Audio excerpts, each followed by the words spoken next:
should have worn my Fitzone hat. Yeah. Meeting is now streaming live on Facebook. I'll make sure that that's working all right over here. We'll just make sure that's good to go. We are.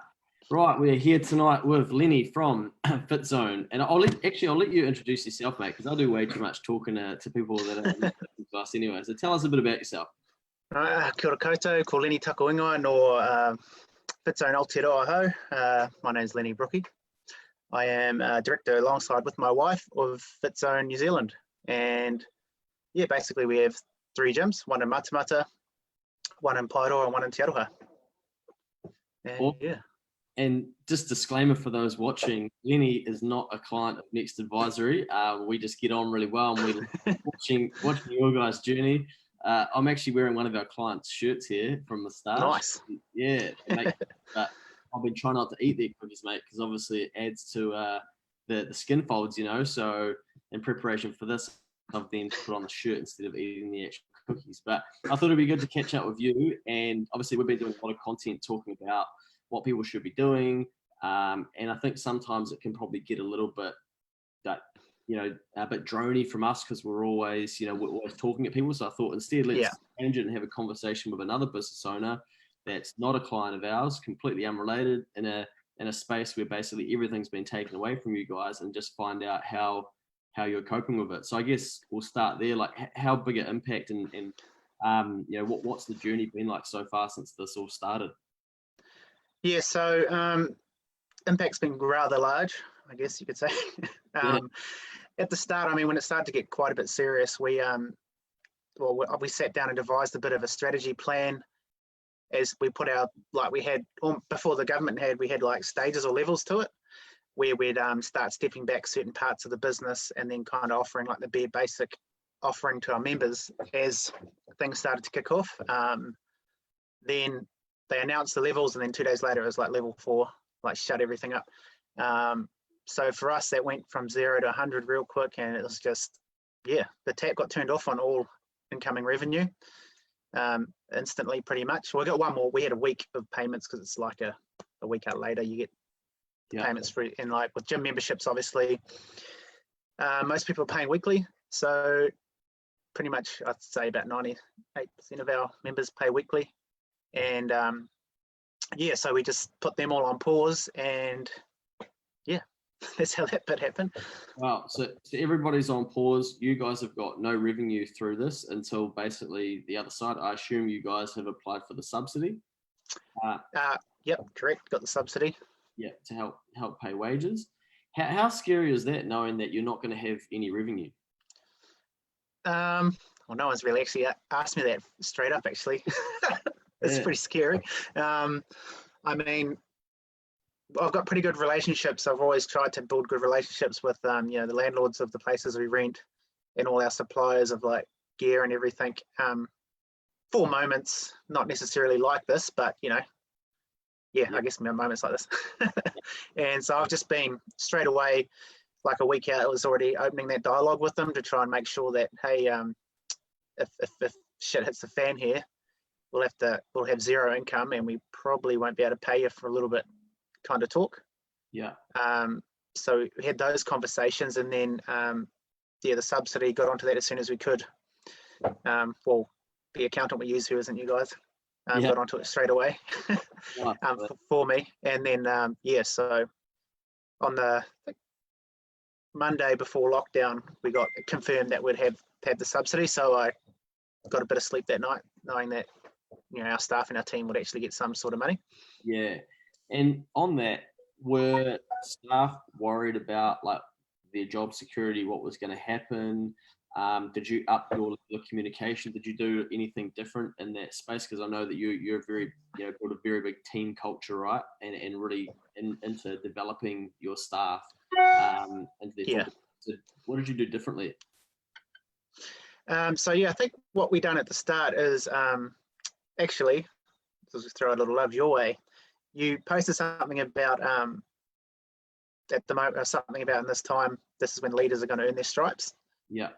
And I just thought that just resonated with me a lot. And I thought, like, Yeah, hard. It is. So then at that point, I actually sat down, and that's when we, myself and the area manager, Crystal, sat down and looked at a plan of levels and like what we'd do. So like it just stepped up each level from like level 1 was obviously don't panic, always wash your hands, keep the gym tidy, do all that sort of stuff. And level 2 was no more group training levels. We're kind of doing that, and so we made that plan, got out to all the gyms and put it out to everyone so everyone knew, and they'd wait from myself to go, hey, we're going into level 1, we've gone into level 2, we're going to level 3, and they all knew what that meant.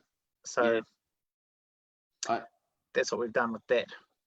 One of my favorite sayings about leadership is that a strong leader knows how to go into a moment of uncertainty and bring certainty to the moment. And I think that is probably something that people have struggled to do in a time like this, because the uncertainty is just so massive. So you look for the little areas of certainty you can bring back to try and remove that uncertainty for the people in the moment and in the environment. So obviously you nailed it by the sounds, mate. Well done. Oh, look out, Jacinda. So was some of those conversations hard to have? Like, was there a bit of probably confusion and people not entirely sure how it all work out? Yeah, well, to start with, especially with the subsidy and everything, it changed quite a bit. Yeah. So the goalposts were shifting, and it was quite hard to like with our staff and our team to give them exactly the answer. I found that was a bit difficult. I think we got there in the end, but I just try to be as open and honest as possible with them to say, like, from what I can see at this point, this is what we're doing. And then kind of gave them a little bit of reassurance, or as much as I could. I don't want to say anything false, but like false hope kind of thing. But and I think most of them were good. I think I'm really trying not to throw anyone under the bus, but it was also interesting as a business owner business owner to see kind of how different staff members took it, and how not really showed their true colors, but you know what I mean? It kind of showed who was on the waka per se and who was on their own. I mean, these sort of times, some people can go into that kind of look after yourself first sort of mentality. But I think interesting for us is that we've seen some people step up and say things like, oh, you can just pay me $50 a week. That's all I need kind of to survive. And then some people, like, day of lockdown, when am I getting paid kind of thing. So, I mean, that's one thing. And it's not like a test, but I mean, it's for us, it kind of also showed a lot of, people's character as well.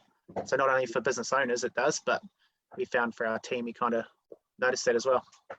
Yeah, and I don't think there's like a right or a wrong with that. I mean, we've seen with people that have been sending messages through to Instagram that we don't even know, those whole themes are really great. They're going to get a subsidy through to, do you know if I can ask my employer to reimburse my internet now that they want me to work from home? And I'm sort of going like, they don't want you to work from home. Like, we've been forced into we've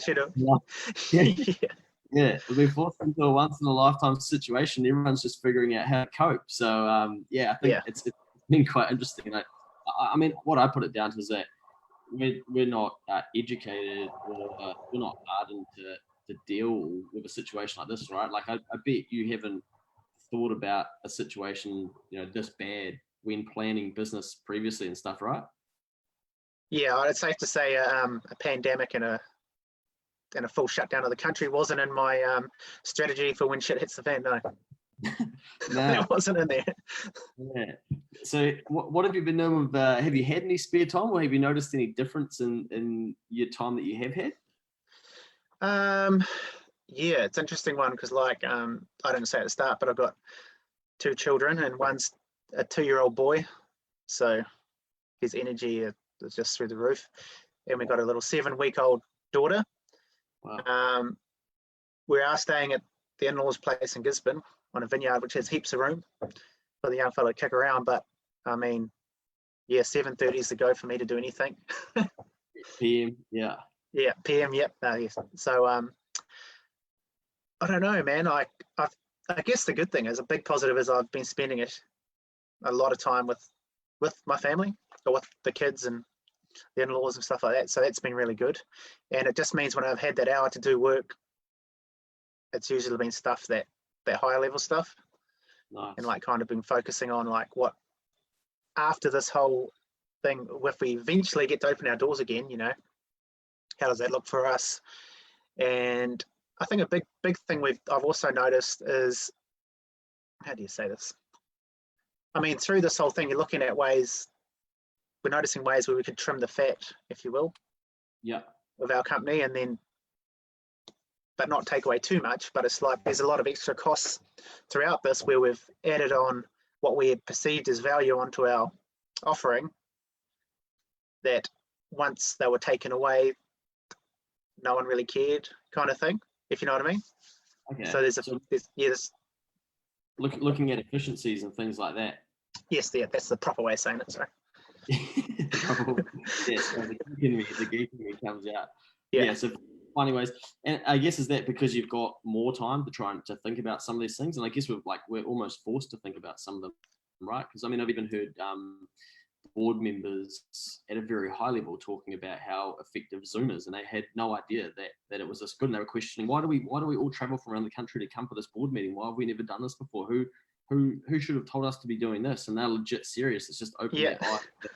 Technology is available. And they're like, wow, let's embrace it. I just needed someone to tell me. Yeah, that's right. And I think heaps of companies will be seeing the whole work from home thing as a massive plus. And like, this is just like anything, has forced people to do it. Like, it's probably was something they'd have on their list of that. Be really cool if we started doing 2 days work from home. It'd be awesome if, we'll get to it at some stage. And then the whole shut the doors is kind of like, well, we'll have to make it work. And that kind of sink or swim thing usually is where you find people start actually doing something, if you will. Yeah. So have you done any financial modeling of what business looks like post this, or tried to predict like what revenue might look like in 12 weeks time or even 5 weeks and those sorts of things? Yeah, we have a bit. I have tried a bit. It's just quite hard. Obviously, you spoke earlier about the uncertainty, and unfortunately, one of our gyms is in the hot bed of like one of the clusters. So I'm assuming that the Matamata gym or area will be possibly in a lockdown longer than some other regions if they do go with that regional approach to the levels. So yeah, I've got what, like, if it all goes to plan and in 4 weeks time we're allowed to open the doors again and start back up. I mean, for us as a gym with members who pay weekly, we'll, it's just turn the tap back on basically, and then everyone starts paying again. So that's if everything goes well. If everything doesn't go quite so well, I haven't really dug too far into that yet. I've still got a couple of weeks left to figure that all out. But one thing it has made me think of is at the end of last year, we put a bit of time and money into an app for our members. And within that app, it had all your gym workouts, your nutrition plans, and a lot of articles on like mindset and all that. But one big part of it was home workouts within it. And then with this happening, we've had something, a lot of other gyms, you'll see them not scrambling, but they'll be doing live Facebook kind of workouts or having to figure out how that goes. For us, having that already in our app was great, because it was like, all we did was tell people, hey, in your app, it's got home workouts, so just flick over to that. In hindsight, like moving forward, what we'll do is we'll tailor it that, let's say the membership's about $15. The first $5 of your membership, the basic thing is the app. So that, and then the rest is the gym for the physical gym part. And then if we do have another pandemic, COVID-20 or whatever it is, it means we still have that online offering that's legit. That means we can still have the 2,000 people we have as members paying $5 a week instead of $0. I think that's one thing I'm kind of pushing around in my head at the moment, to try and learn from what we are doing now, to try and, if anything like this happens again, we can negate it a little bit and have some form of income. Have you guys done any virtual training or anything like that with the customers? So like, I was just thinking, you could almost pull them all together into a Facebook group and charge them to get in almost, and say, right, who really wants to put their money where their mouth is and carry on doing some training over this period, join in here and we'll do live workouts with you rather than the stream on? Yeah, so like we do have our closed Facebook group, Fitzone Tribe group, and so the way we kind of structured it is like we added all this value to the membership and everyone paid for it, like it was just all included. So it's like, this is what your gym costs and you get this stuff for free, which is probably in hindsight not the way we probably should have done it. But yeah, so 100% right, like what you're saying there is probably where we're looking to in the future to kind of future proof ourselves from running into the zero income thing. Yeah, I mean, we wouldn't expect that it would happen again, right? Well, we'd hope not, but I guess it's potentially another outcome. But I mean, no one would get into business if they expected to have zero revenue, right? Like, it just wouldn't be there. Yeah, but maybe. Where do I sign up? Yeah, yeah. So, I was going to ask you before is how have you stayed so positive throughout this? Because obviously, like, one thing that we've spoken about with other clients is that staying positive is so important so that your negativity or your fear doesn't rub off through your customer base or your employees and things. Like, you probably think quite similarly to that, I'd imagine. How have you, in all this despair, managed to keep your positivity and mood upbeat? Like anyone, we're all human, so you have your moments. I have a little routine. It's called SAVERS if you want to Google it. It's an acronym. Yep. Oh shit, now I have to remember exactly what it is. It's like a routine to start your day, like starting your day the right way. And for me, it's got, so the S stands for silence, which is, if you're a religious person, like you could have prayer. If you're not that way inclined, you can meditate, or you can just literally just sit there without your phone for 60 seconds and breathe. That's like when you first get up. And A is for affirmation. So you think of an affirmation. So one could be, I'm going to be the most positive person you've ever met in the world. And it's a bit of like cool runnings in the mirror, I see pride, I see power, I see a badass mother. So it's that. And then the V is for like visualization. So you're actually visualizing yourself being that person and what you look like in that role. And E is exercise, which we are practitioners of. If you are limited for time, like enough, even 10 push-ups is enough to kind of get the blood going into your brain and all that sort of jazz. And then we're up to ER. Oh, reading. That's it. Reading. So I kind of clump that together with a bit of te reo training I'm doing. I try to do about 30 minutes a day. So that's my reading part. And then S is scribe, which is for me basically scribe, the crusader. It's basically, I just use that to kind of write out what I'm going to do for the day. You can do it all different types of ways, but that's how I kind of do it. It's been a bit hard with the kids and everything going on to do it in the morning, so I do it at lunchtime, which is a bit ass about face, but I make it work. That's a great. I'm gonna have a little test of that. And you mentioned that the kids. I'm gonna ask because I imagine 1,000 people want to know, how do you juggle everything? 3 big gyms, hands. Big hands. Wife, see, look, they're massive. Look how big they are. Those are big middens. Yeah, they could hold a lot of dumbbells, no doubt. How do you juggle it all? Got to have a partner in crime. So Emma, my wife, she takes care of most things on the home front, and she probably won't mind me saying this, but she loves working in gyms. She loves our business. So for her, it was quite a big thing for her to step back a bit out of the business to take care of the kids, and then allow me to still, be fully in our business. We have a whole lot of whānau support up, especially back in Matamata with my family. I've got 5 siblings, and my parents are great with the kids as well. And then being down here in Gisborne with Emma's parents, we've got Nana and Papa on tap as well, so they can jump in. And it's just about, I've removed, and actually I'm not actually in my role is mainly on the business, so I'm not literally at the desk signing up people at any of the gyms. My office is at home, so I already work from home. So that means I can slot my day between family, work, and kind of exercise and all that sort of jazz. Nice. And what about like staff in this day and age? And you've got like a lot of younger staff. So are they hitting you on Facebook with questions, problems, like those sorts of things, probably late at night? Does that happen, or do you set boundaries around some of that stuff? It's really, so we got boundaries on that, and we try to we make it pretty clear. Like, I don't like using the word hierarchy, but kind of almost like a flow chart of who you need to talk to. Yeah. And Lennie is like way off the list, like dropped off the list down around the corner kind of thing. And we use a tool called Grow, which is basically another acronym.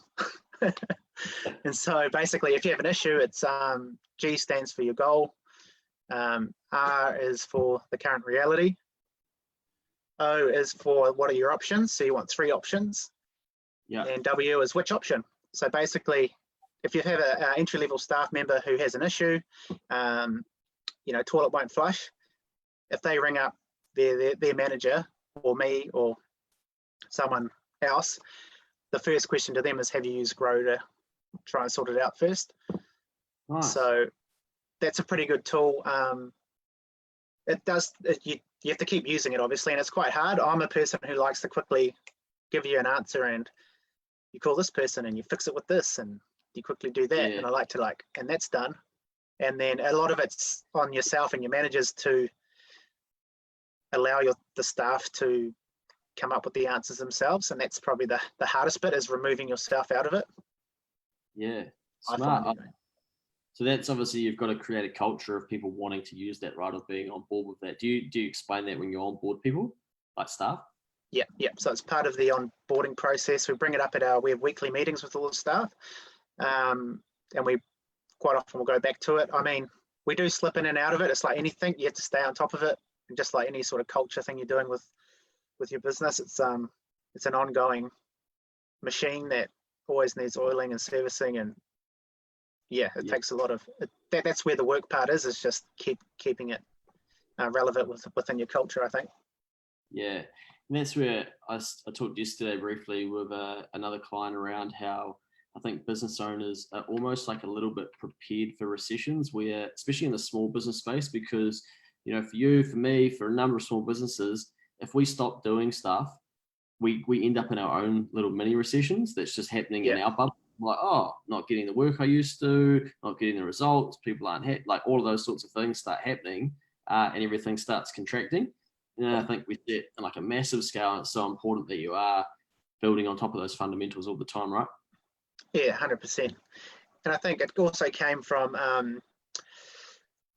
my previous job, and I done a lot of work with the Breakthrough company, with a lot of training for our business training. So when I went into business to start with, they preach a lot about, their main thing is your own health, your family, and work in that order. Yeah. Obviously, without your own health, you can't look after your whānau. Without your whānau, what's the point in having, the work part? So we planned like a lot of it when we started the business from the start. We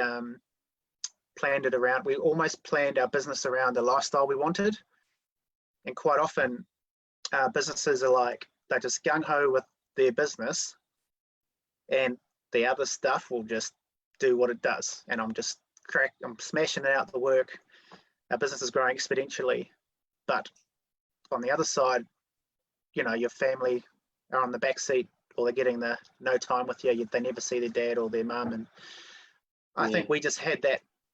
We wanted it to be that. We wanted to have to spend time with our kids and be able to do cool things when we wanted to, and kind of tailor our work.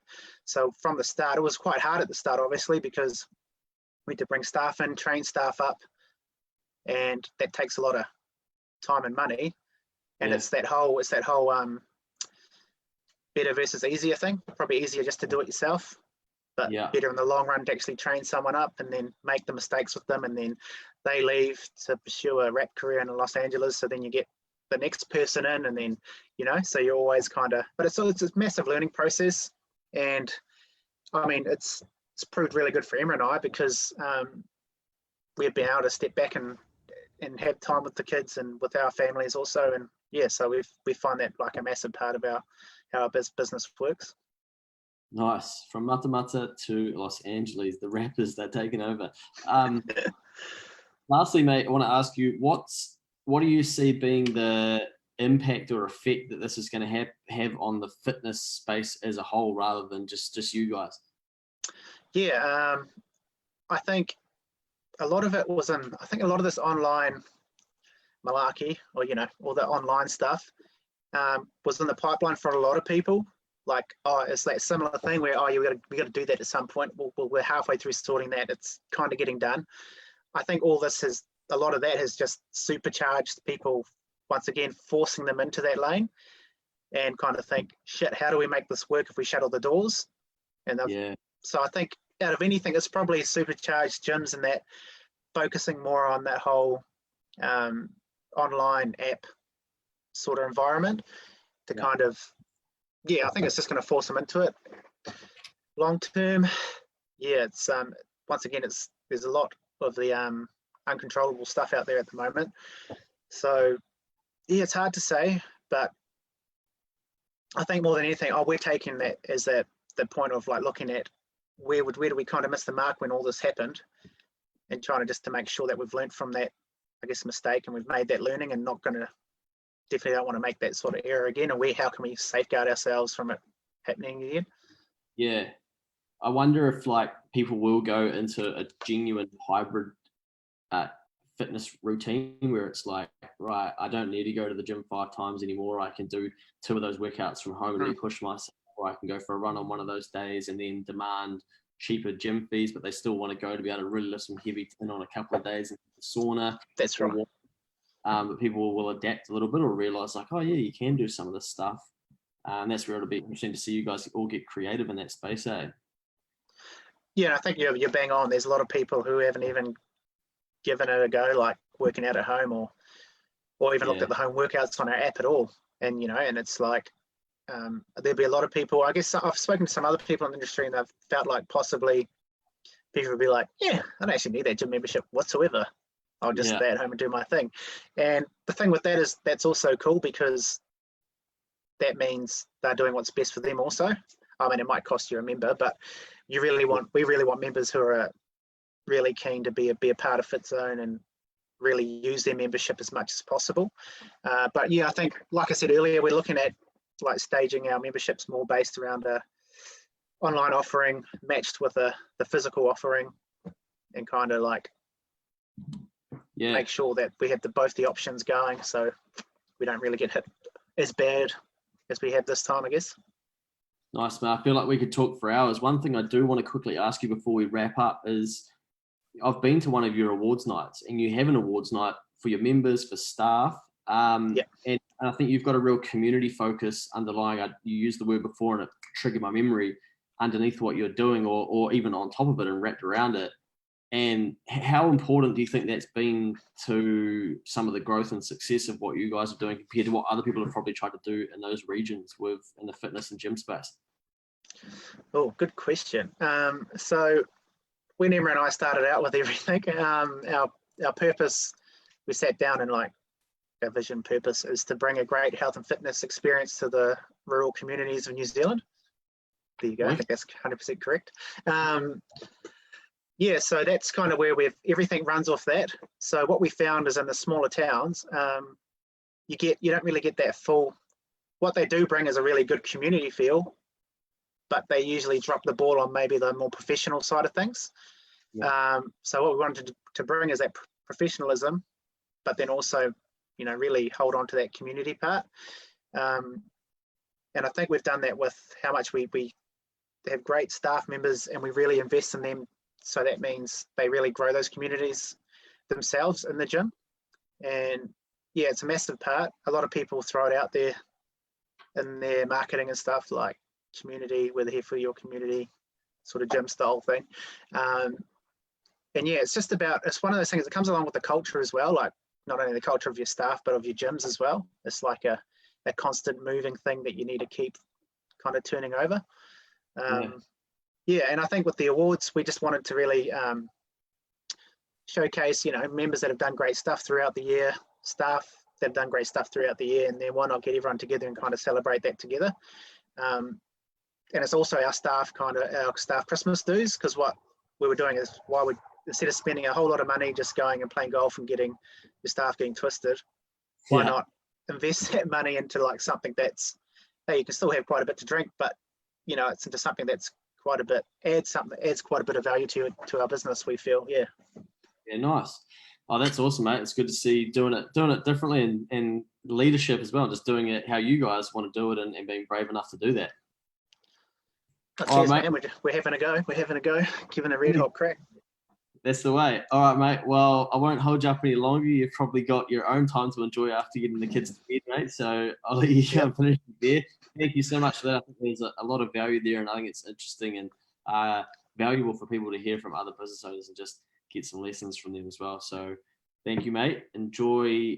It's Friday tomorrow, isn't it? It almost feels like every day is Monday, doesn't it? Every day's the same, man. Yeah. But I tell you what, every day ends with a beer, so it's all good. That's the way. All right, if you want to find Lennie and Fitzone, then you guys are on Instagram, Facebook, everywhere. So look up Fitzone and keep an eye on what they're up to. Appreciate that, mate. If anyone does have any questions and you're catching this after the live stream, feel free to drop them in the comments and I'll push them on to Lennie if they're really exciting or different or something that's going to help you out. So, well, the rest of the night, mate. We'll talk to you soon. No worries. Ka pai, ka kite.